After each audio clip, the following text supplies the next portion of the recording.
बिस्मिल्लाहिर्रहमानिर्रहीम। Phrasal verbs जो कि बहुत ही मुश्किल लगते हैं, क्या होते हैं? आइए इनको देखते हैं और हम इनको बहुत ही आसान तरीके से याद करेंगे कि आप फिर जिंदगी भर इनको कभी भूल नहीं पाएंगे।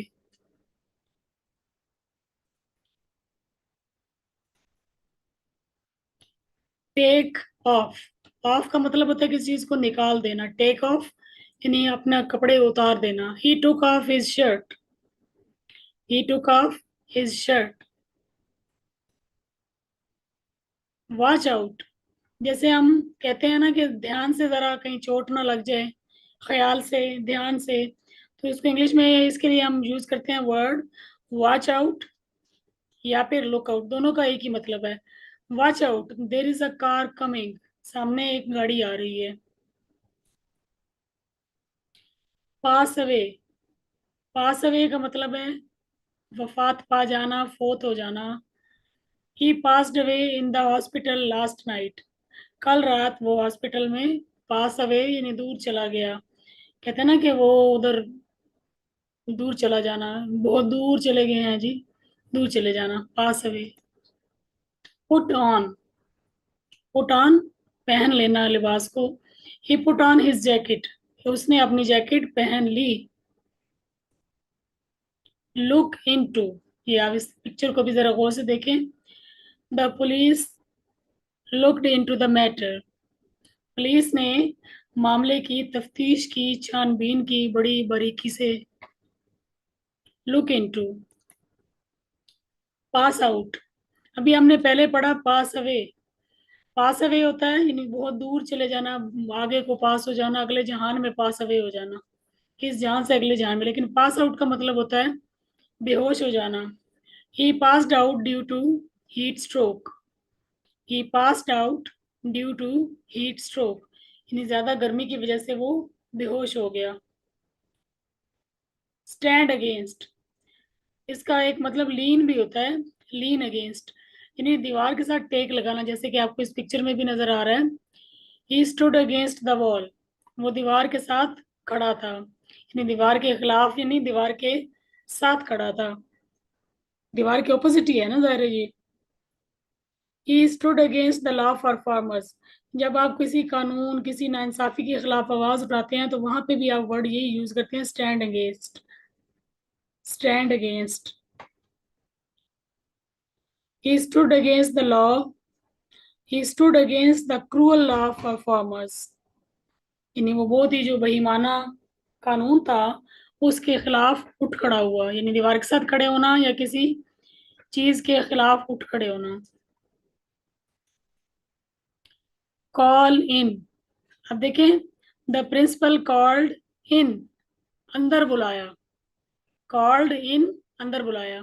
प्रिंसिपल ने अंदर बुलाया किसको? पियन को, चौकीदार को प्रिंसिपल ने अंदर बुलाया। कॉल्ड इन, अंदर बुलाया। Carry out. कैरी आउट होता है किसी चीज पे अमल करना, किसी हुक्म पर अमल करना। ही कैरीड आउट माई ऑर्डर्स, उसने मेरे हुक्म पर, मेरे अहकामात पर अमल किया। कैरी ऑन, एक मूवी भी है ना, कैरी ऑन जटा। तो कैरी ऑन का मतलब होता है किसी चीज को कंटिन्यू रखना, किसी चीज को जारी रखना। Carry on with your work, अपने काम को जारी रखो। जो काम तुम कर रहे हो उसे कैरी ऑन करो, चल उस पर काम करते रहो। कैरी वेट, अगर हम इस फ्रेजल वर्ब को देखें तो इसका मतलब है, कैरी का मतलब उठाना, वेट का मतलब वजन, यानी किसी चीज का वजन उठाना। अब इसको हम इस सेंस में लेते हैं, किसी की बात में वजन होना। कहते हैं ना फलां बंदे की बात में बड़ा वजन है। योर आर्ग्यूमेंट कैरीज वेट, तुम्हारी दलील में बड़ा वजन है, यानी तुम्हारी बात जो है वो बड़ी इफेक्टिव है, उसमें कोई ना कोई यानी उसमें वजन है, वो बात जो है वो मौसर है। कैरी द डे, किसी दिन को उठा लेना। आप खुद से सोचें, फ्रेजल वर्ब में आपने जो है वो जो सरफेस मीनिंग है उसको नहीं देखना। कैरी द डे, दिन को उठा लेना मतलब किसी दिन को जीत लेना।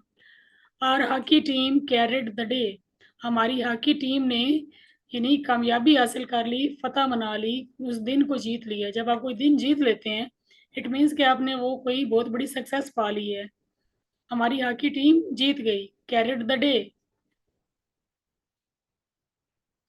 कम अक्रॉस, कम अक्रॉस का मतलब होता है अचानक से किसी से मुलाकात हो जाना। मे बी आप मार्केट में हैं, तो आपकी अगर अचानक किसी दोस्त से मुलाकात होगी तो हम कहते हैं come across. He came across his old friend in the market. Market में उसकी अपने पुराने दोस्त से अचानक मुठभेड़ हो गई, मुलाकात हो गई। कम टू, कहते हैं ना मैं इस नतीजे पर पहुंचा हूँ। इस सेंस में कम टू, किसी नतीजे पर पहुंचना। कम का मतलब होता है ना आ जाना, पहुंचना। After thinking a lot I came to the decision of not going there. काफी सोच विचार के बाद मैं इस डिसीजन पर पहुंचा हूँ कि मुझे वहां नहीं जाना चाहिए। ठीक है, कम टू द डिसीजन कह लें या कम टू द कंक्लूजन कह लें।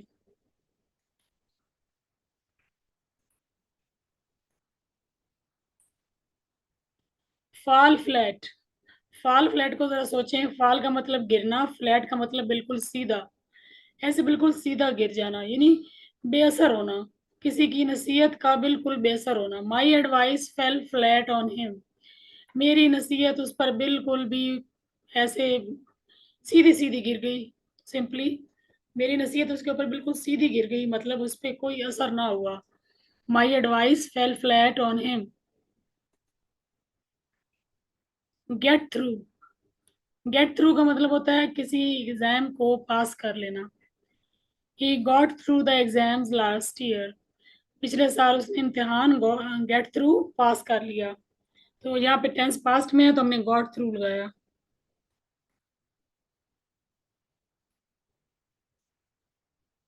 Gate wind of, get mean पा लेना, विंड ऑफ यानी हवा को पा लेना। या आप यूं समझ लें जैसे हम कहते हैं ना एक उड़ती उड़ती खबर आई है, यानी किसी चीज की खबर को, उड़ती उड़ती खबर को पा लेना। कहते हैं ना मुझे उड़ती उड़ती खबर मिली है। तो इस सेंस में जरा सोचें थोड़ा सा। गेट विंड ऑफ, किसी चीज की हवा लग जाना, किसी जो है वो बात का पता चल जाना। He got wind of his murder, उसे उसके मर्डर की खबर मिल गई या पता चल गया, या उसने कहीं से उड़ती उड़ती ये बात सुन ली। गेट विंड ऑफ, इतला मिल जाना, खबर मिल जाना। गेट रिड ऑफ, ये तो बहुत ही कॉमन है, निजात पा लेना, जान छुड़ा लेना। I got rid of my old house, मैंने अपने पुराने घर से अपनी जान छुड़ा ली, निजात पा ली। गिव अवे, अक्सर आप देखते हैं एक्साइटिंग गिव अवेज, बहुत सारे जो है हम इनामात देने वाले हैं। या इनामात के सेंस में भी हम इसको यूज करते हैं, या फिर हम यूं भी कहते हैं किसी चीज को give away.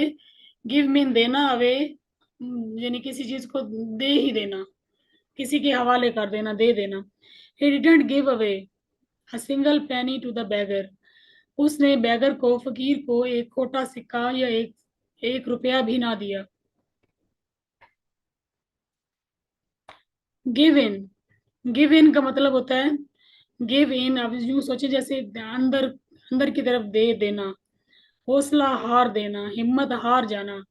You shouldn't give in before enemy, दुश्मन के सामने तुम्हें कभी भी गिव इन यानी दे देना, अंदर किसी चीज को अंदर की तरफ दे देना, मतलब हौसले का बैठ जाने की सेंस में है कि you shouldn't give in before enemy, दुश्मन के सामने तुम्हें हिम्मत नहीं हारनी चाहिए, हौसला नहीं हारना चाहिए। इस गिव अप, गिव अप का मतलब होता है किसी चीज को छोड़ देना, स्पेशली बैड हैबिट के लिए। I gave up smoking, past tense है, मैंने स्मोकिंग छोड़ दी।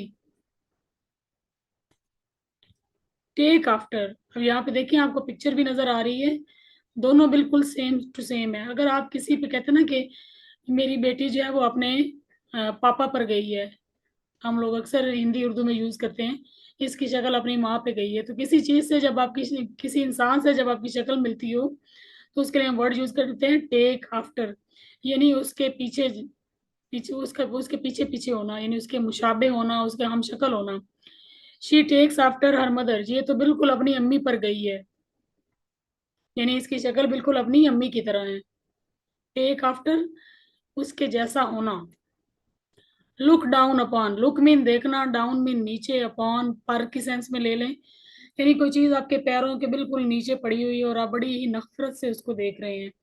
तो लुक डाउन अपॉन का मतलब है हकारत से देखना, बड़ी नफरत से, तहकीर से देखना। He looks down upon the poor, वो गरीबों को बड़ी हकारत की नजर से देखता है। तो अपने पाँव की तरफ देखें, लुक डाउन अपॉन, अपने पाँव को देख के सोचें, लुक डाउन किसी को बहुत छोटा हकीर समझना। Look for, look up. अब ये दो वर्ड हैं, इनके मैं आपको दोनों का मतलब ही तलाश करना है, कोई चीज ढूंढना। लेकिन अगर आप कोई चीज ढूंढ रहे हैं जो आपकी गुम हो गई है, तो आप लगाएंगे look for. I am looking for my keys, मैं अपनी चाबियां ढूंढ रहा हूँ। लेकिन ये जो वर्ड लुक अप है, जब आप डिक्शनरी में कोई वर्ड ढूंढते हैं तो उसके लिए आप लगाते हैं look up. He is looking up,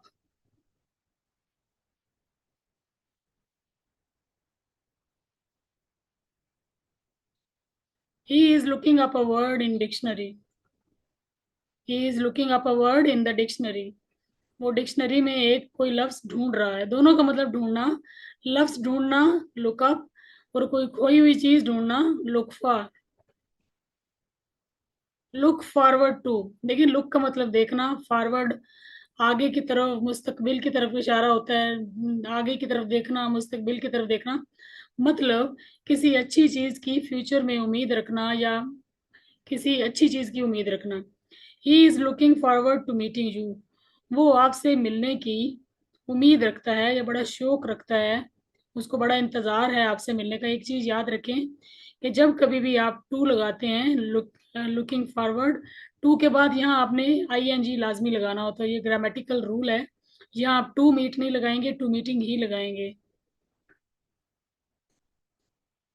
look up to, अच्छा थोड़ा सा रिकॉल करें कि अभी हमने थोड़ी देर पहले पढ़ा था कि लुक अप का मतलब है डिक्शनरी में कोई वर्ड ढूंढना।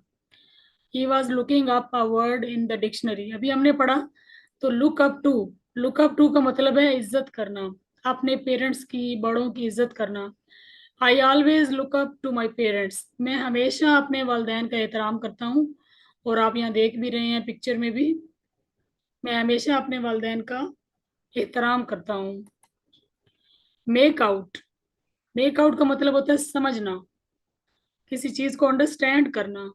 I couldn't make out the meaning of this word, मुझे इस लफ्ज के मतलब की समझ नहीं आई। जब आपको कोई अंडरस्टैंड की सेंस में किसी चीज को समझने के लिए कहते हैं मेक आउट। मेकअप, एक तो मेकअप वो होता है जो आप अपने चेहरे पे लगाते हैं और आपकी वो सारी जो खराबियां हैं चेहरे की वो छुपा लेता है। इसी तरह अगर कोई नुकसान हो जाता है तो उसके लिए जो आप भरपाई करते हैं उसको भी मेकअप कहते हैं, क्योंकि आपने उसके लॉस को मेकअप कर दिया। He couldn't makeup his loss, वो उसके नुकसान की मेकअप यानी भरपाई नहीं कर पाया। मेकअप, आप मेकअप की सेंस में भी यूज होता है, लेकिन वो एज अ नाउन है। तो यहाँ जो है वो आप इसको मेकअप क्या करेंगे, भरपाई करना। He couldn't makeup his loss, वो नुकसान का मेकअप यानी भरपाई नहीं कर पाए। जैसे आप चेहरे पे जो नुकसान होता है ना उसको मेकअप कर लेते हैं ना, इसी तरह जब असल में किसी का नुकसान होता है तो उसका भी मेकअप ही किया जाता है। Put up, put up with का मतलब होता है गुजारा करना, किसी के साथ गुजारा करना। कुछ लोगों के साथ गुजारा करना बड़ा मुश्किल होता है, बड़े ऐसे खड़ूस से होते हैं। तो आप क्या बोलेंगे, I can't put up with him, मैं उसके साथ गुजारा नहीं कर सकती, मे बी वो बहुत रूड है, जो भी है। I can't put up with him. Run out, run का मतलब भागना और आउट का मतलब बाहर की जानिब, यानी कोई चीज भागती भागती बाहर निकल गई, मतलब खत्म हो गई। हाँ जी, शुगर हैज रन आउट, चीनी खत्म हो गई है। I have to go to market, मुझे मार्केट जाना होगा। तो क्या जेन में क्या रखना है, रन आउट, कोई चीज रन करते करते बिल्कुल ही आउट हो गई, मीन्स खत्म हो गई, फिनिश हो गई। सेट आउट, सेट आउट का मतलब होता है किसी सफर पर रवाना होना, अपना सामान सामान लेके तैयारी करके। As you can see, he set out on a journey, वो एक सफर पर रवाना हुआ। ये वर्ड मुझे बहुत ही पसंद है, टेक बैक, वापस ले लेना। कभी क्या, कभी कभी क्या होता है कि हीट ऑफ द मोमेंट में आप इस तरह शाउट करते हैं, चिल्लाते हैं, बाद में आपको एहसास होता है कि मुझे ऐसे नहीं कहना चाहिए था, फिर आप कहते हैं कि मुझे अपने अल्फाज वापस ले लेने चाहिए। टेक बैक, अपने लफ्जों को, अपने कहे हुए अल्फाज को वापस ले लेना। जैसे ये जो है अभी चिल्ला रही हैं और अपने थोड़ी देर बाद ये आप माफी मांग के कहेंगी कि मैं अपने लफ्ज वापस लेती हूँ। यू बिहेव्ड वेरी रूडली, तुमने बड़ी रूडली से बात की, बिहेव किया। I think you should take your words back, तुम्हें अपने अल्फाज वापस ले लेने चाहिए। यानी माफी मांगने के सेंस में कहते हैं ना कि मैंने माजरा, जो मैंने कहा मैं अपने अल्फाज वापस लेता हूँ। Take back, take back your words.